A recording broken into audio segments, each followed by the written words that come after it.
Attimi di terrore, quelli vissuti ieri qua nel Milanese, quindi in provincia di Venezia, ma anche nell'Alta Padovana.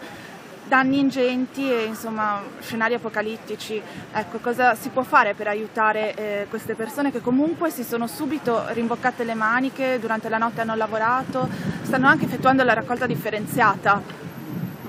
No, infatti devo dire innanzitutto una grande solidarietà e una grande vicinanza da parte di tutti i comuni del Veneto che in questo momento io rappresento, ma anche del Presidente dell'ANCI nazionale che ieri pomeriggio, proprio mentre succedevano questi eventi drammatici, era con noi in riunione tra tutti i comuni del Veneto a parlare delle problematiche anche finanziarie dei nostri comuni. Noi siamo qui,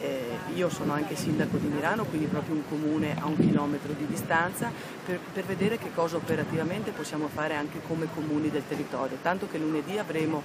una riunione eccezionale della conferenza dei sindaci in accordo con il Presidente, il sindaco di Spinea Silvano Pechine, per vedere di mettere a disposizione anche nostre risorse, il nostro personale,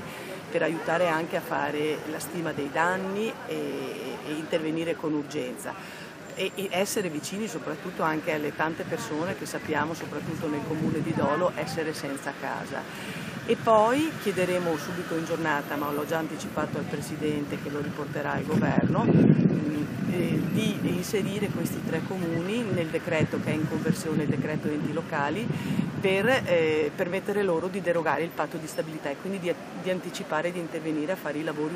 urgentissimi che servono. Qui abbiamo visto a Pianiga è distrutto il campo da calcio, sono distrutte strade, insomma ci sono danni ingentissimi anche al patrimonio pubblico, per cui i comuni devono poter usare le loro risorse per intervenire subito e con urgenza.